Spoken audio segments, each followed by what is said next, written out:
بسم اللہ الرحمن الرحیم۔ ہندوستان میں ایک نواب صاحب کی خوبرو لڑکی فسادات کے دوران ایک مسجد میں پناہ لینے کے لیے داخل ہوئی تو دیکھا کہ ایک نوجوان طالب علم درس و تدریس میں مشغول ہے۔ بغیر کوئی آہٹ کیے لڑکی چند ساعتیں خاموش کھڑی رہی اور پھر طالب علم کے قریب چلی گئی۔ اسلامی رنگ میں رنگے طالب علم نے جب ایک نوجوان لڑکی کو مسجد میں غیر شرعی حالت میں دیکھا تو اس سے مسجد سے نکلنے کو کہا، جس سے لڑکی نے انکار کیا۔ طالب علم نے غصہ، منت و سماجت ہر حربہ آزمایا، مگر لڑکی نے اللہ کا واسطہ دے کر کہا کہ باہر اس کی عزت کو خطرہ ہے اور اس سے رات یہیں گزارنے دی جائے۔ اس پر طالب علم نے کہا کہ ایک شرط پر تم مسجد میں ٹھہر سکتی ہو کہ ایک کونے میں پوری رات خاموش بیٹھی رہو گی اور کسی صورت میرے ساتھ بات نہیں کرو گی۔ ادھر نوجوان طالب علم ہر تھوڑی دیر بعد اپنی ایک انگلی آگ پر رکھتا اور پھر آہو سسکیاں لے کر ہٹا دیتا۔ لڑکی رات بھر یہ تماشا دیکھتی رہی مگر کچھ کہنے سے قاصر تھی۔ خدا خدا کر کے صبح ہوئی۔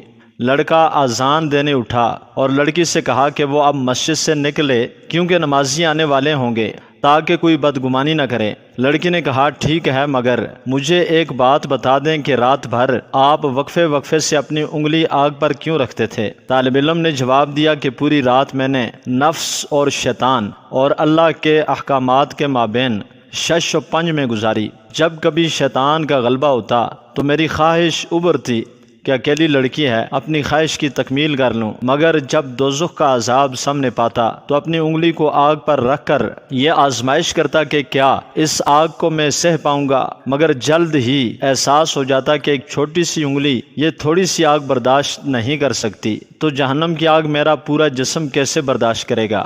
وقت گزرتا گیا، نواب زادی کے لیے امیر سے امیر شخصیات کے رشتے آنے لگے مگر وہ ہر رشتہ ٹھکراتی رہی۔ لڑکی کے والدین بہت پریشان تھے کہ آخر معاملہ کیا ہے۔ بالآخر لڑکی زبان پر مدعا لے آئی کہ اس کی شادی صرف مذکورہ طالب علم سے کی جائے ورنہ وہ بھی شادی نہیں کرے گی۔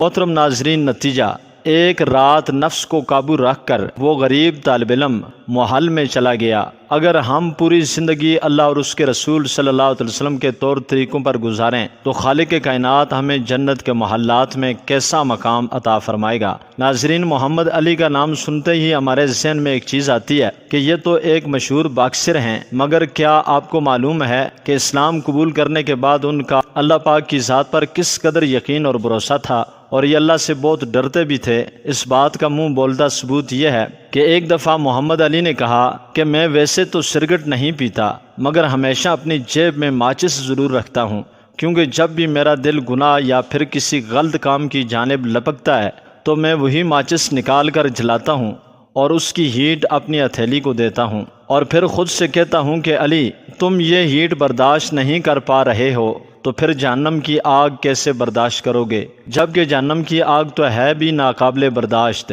یاد رہے کہ محمد علی ایک امریکن باکسر تھے جو کہ 17 جنوری 1942 کو پیدا ہوئے اور 30 جون 2016 کو انتقال کر گئے۔